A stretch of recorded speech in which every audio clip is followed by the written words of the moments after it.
шиг нэг өөрөө нэг сэтгэл зүгээрээ өөрийгөө нэг одоо хорчод байгаа даа л да. Энэ одоо цэвэр одоо залхуурал юм уу? Эсвэл одоо цэвэр ингэ зогсон байдал хөө энийг яг санхүүгийн сэтгэл зүйд яг ямар хөө байдлаар хэлж болох вэ? Тэгээ энэ санхүүгийн энэ орлого олоход бас их гоё асуулаа л да. Юу гэхээр зэрэг тэрийг ингэж хэлдэг штэ өөдрөг үзэлтэй байх. Өөдрөг үзэлтэй байх. Би чадна. Нэг юм ингээл хийхээр яаж хийнэ чадахгүй дээгүүл тэгэл чадахгүй. Тэгэхээр би чаднаа. Яагаад энэ хүн чадаад байгаад би яагаад чаддгүй юм те боломж нь байгаа юм байна хийж болдго юм байна би тэрийг олж харах ёстой гэдэг үүднээс маш өөдрөг хандаж зоригтой орох ёстой юм байгаа. А дээрэс нь залхуурал гэдэг нэг айхтар асуудал бий. Залхуурлыг бол янзаар тайлбарладаг л та. Тэр нөгөө юутай их төстэй бэлэнчлэх сэтгэлгээтэй л одоо нэлээд төстэй гэж тайлбарладаг. Тэгэхээр энэ залхуурлын талаар ярих юм бол бас нэлээд олон зүйлийг ярьж болно. Өнөөдөртөө би юу хэлэх гэж байна вэ гэхээр зэрэг маргааш хийнэ гэж хоош нь тавьж болохгүй гэд нэг манай нэг Монголын сайхан үг шүү дээ. Өнөөдөр юу хиймээр вэ? Хийчихэл тэгэхээр хүн хийгээд өгс юм шиг болдгоо гэж ярьдаг шүү дээ, тийм ээ. Тийм учраас их урам зоригтойгоор залхуурахгүйгээр одоо бусдын ерөөсөө хийж болж байгаа юмыг яагаад хийж чадахгүй вэ гэдэг тийм одоо бодлоор одоо аливаа юмд хандах хэрэгтэй л дээ. Өнөөдөр олж байгаа орлого бол одоо зөвхөн санхүүгийн хувьд бол зөвхөн эхний гараан дээр л ирсэн гэсэн үг шүү дээ, тийм. Дараагийн алхам бол мэдээж мэргэжлийн зөвлөгөөг дагаад мөрдөөд явах хэрэгтэй байна. Тэгэхээр бид нэр одоо орлогоо нэмэгдүүлэх бас өөр ямар боломж байгаа гэдгийг одоо мэдхийн тулд ямар одоо ном зохиолч юм уу эсвэл ямар сувгаар одоо хандах хэрэгтэй гэдэг юм бэ? За сүүлийн үед бол манайд энэ хөрөнгө мөнгө аргижуулахтай холбоотой их сайхан орчуулгын номнууд гарч ийн. Тэрийг олоод унших хэрэгтэй. Дараагаар нь манайд одоо сайхан амжилтанд хүрсэн бизнесмэнүүдийн туршлагыг бичсэн ном юмнууд бол гарсан байна. Тэрийг унших хэрэгтэй. Ер нь маш их унших хэрэгтэй. Уншилтаас бол их олон зүйл авч болно. За дээрэс нь бид нар бол иргэдийн санхүүгийн боловсрол зориулаад санхүүгийн лавлах мэдээ гэдэг сонин гаргаж байгаа тухай урд нь хэлсэн. Одоо яг нэмэлт захиалга явагдана. Энэнийг авах юм бол ингээд багаар нь бид нар орлого нэмэгдүүлэх тэр аргуудыг зааж өгдөг учраас хүмүүст их ашиг тустай хүмүүс бас их сайхан хүлээж авдаг. Тэгэхээр тэр санхүүгийн лавлах мэдээ гэж бидний гаргадаг сонинг бас та бүгдийг авч өөрийнхөө оюунд одоо хөрөнгө оруулалт хийгээрэй гэж уриалах гэж байна. Бид нар энэхүү зөвлөгөөний болонгоор орлого нэмэгдүүлэх аргуудыг детальчилж зааж байгаа. Мэргэжлийн багш маань энд өгж байгаа сайхан зөвлөгөөнүүд санхүүгийн лавлах мэдээ гэдэг сонин дээр бас цогцоороо гарч байгаа гэдэг уншигчид бас мэдэж авбал зөв бах гэж бодож байна. Түүнээс гадна бас мэргэжлийн багш маань өгсөн даалгавар байгаа. Үзэгчид болон би ч гэсэн одоо өөрөө хөтлөөд явж байгаа. Зардлаа бич тэмдэглэж явах хэрэгтэй. Өдөр болгон бич тэмдэглэж явах хэрэгтэй. Ороод ажилласаа тарж очиод. Тэгэхээр энэ даалгавраа бүгдээ хамтдаа хийцгээгээд чинэлэг монголчууд улам олон болтугай.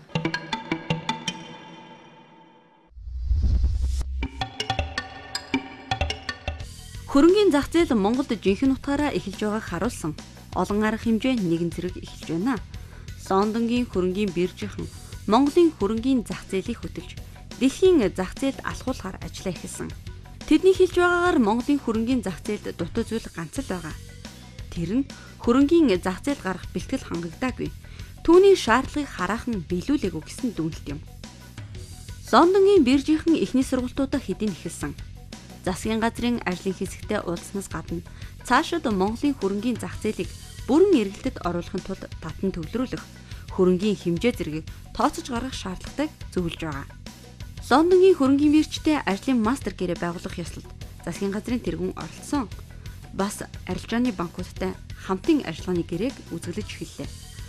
Өөрөөр хэлбэл Лондонгийн хөрөнгийн бирж олон улсад төдийгүй Европ, Азид өөрийн туршлага, технологи өргөжүүлж чадсан ариун туршлагатай баг юм. Хамгийн гол нь энэ хамтын ажиллагаанаас Монгол хүн бүр хожих ёстой. Өнөөдрийн байдлаар Лондонгийн хөрөнгийн биржид дэлхийн 70-аад орны 2600 гаруй компани бүртгэгдсэн байдаг.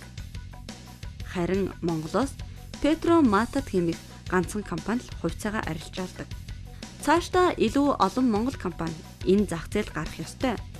Бас Монголын иргэдч тэндээс хувьцаа худалдан авдаг болох учиртай. Ингэж байж Лондонгийн талтай хамтран ажилласны үр дүн харагдах болно гэж эдийн засагчид дүгнж байгаа юм.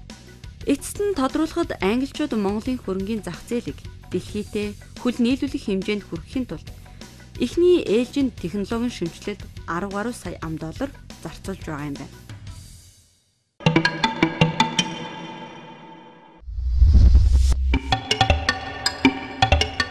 Монголын хөрөнгийн биржийнхүү дэлхийн анхаарлын төвд орж эхэллээ. Харин энэ нөхцөлд монголчууд хөрөнгийн зах зээлийн талаар ямар мэдээлэлтэй байх ёстой талаар уламжлал ёсоор манай нэвтрүүлгийн хамтрагч брокер дилерийн анхдагч компани BDC компанийн мэргэжилтний үгийг хүргье.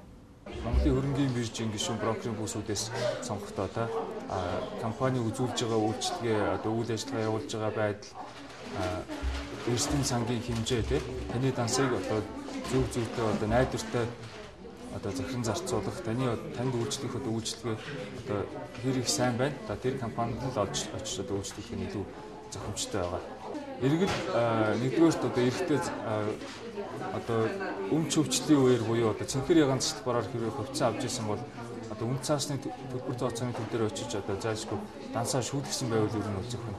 Ингэснээр та аль брокерийн бүсдээр данстай ямар хувьцаатайгаа идэх боломжтой. Дансаа шүүлгэснийхээ дараа хэрвээ та хүсвэл тухайн брокерийн пүүстээр очиод өөр брокерийн пүүс рүү шилжүүлж болно. Өөрийнхөө найдвартай гэж үзсэн брокерийн пүүстэй хандаж болно. Түүнчлэн шинээр данс нээлгэх юм бол зөвхөн иргэний үнэмлэх.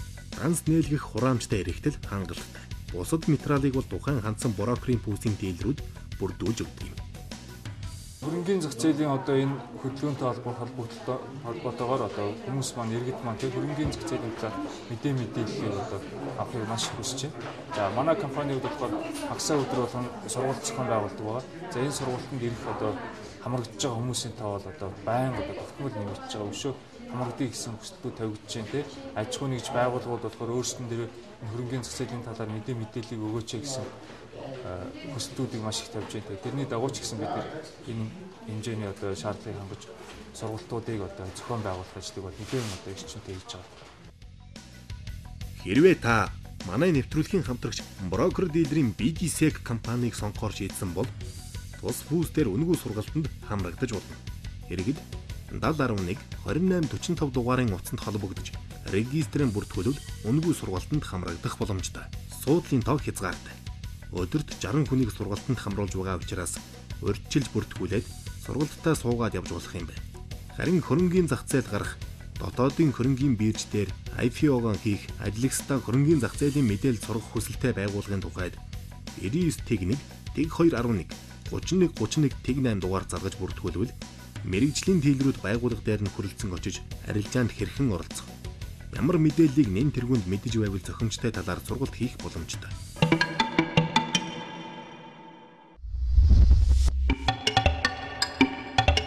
BDC-ийн мэргэжлүүдийн хөрөнгийн зах зээлийн талаарх сүүлийн мэдээллийг бид сонслоо. Харин нэрийн данстайч хөрөнгийн зах зээлийн арилжаанд оролцож үзээгүй үзэгчид олон байгаа учраас мэргэжилтэн багшийн зөвлөгөөг сонсё. Хүн болгон хувьцаа эзэмшигч болох нэ. За энэ хувьцаа эзэмшихээр зэрэг энэ хувьцаагаараа юу хийх вэ гэдэг асуудал бол бас хүмүүсийн толгойд бол орж ирж байгаа. Тэгэхээр ер нь хувьцааг бол хоёр зорилгоор авдаг. За нэгдүгээрт нь тэр хувьцааг нь эзэмшиж байгаа компанийн үйл ажиллагаанаас орсон ашгаас ногдол ашиг авах ийм зорилготой орж болно. Энэ чинь юу гэсэн үг вэ гэхээр зэрэг тухайн хувьцааг нь эзэмшиж байгаа компани эзэн болцсон байна гэдгийг л харуулж байгаа нэг үзүүлэлт. Хоёрдугаарт нь энэ хувьцаагаар арилжаанд оролцож ашиг авах ийм боломжтой байдаг. Тийм учраас хувьцааны ханшны тухай мэдлэгийг бол хүмүүс бас эзэмших хэрэгтэй. Энд бол янз бүрийн сургалт явагдаж байгаа. За мөн иргэдийн санхүүгийн боловсрол зориулсан санхүүгийн лавлах мэдээ сонин дээр бол энэ талаар нэлээд их хичээл зөвлөгөөнүүдийг бол өгж байгаа. За зүгээр довчхон өнөөдөр би хэлэхэд хувьцааны ханш нь эрэлт нийлүүлэлтээс хамаарч тогтдог. Өөрөөр хэлэх юм бол тэр хувьцааг авах саналтай хүмүүс их байх тусам ханш нь өсдөг, бага байх тусам ханш нь буурдаг. За тэгэхээр ямар үед хүмүүс тэр хувьцааг авахыг эрмэлздэг вэ? Эрэлт ихтэй байдаг вэ гэхээр зэрэг тухайн компанийн үйл ажиллагаа ашигтай байгаа үед ногдол ашиг авах зорилгоор эрэлт нь бол ихсдэг юм. Тийм учраас маш товчоор зөвлөхөд хувьцааны ханш нь өсөх хандлагатай байгаа үед ихэнхдээ аваад дараагаар нь хувьцааны ханш буур хандлагатай үед нь арил борлуулах үед ашиг авах боломжтой байдаг.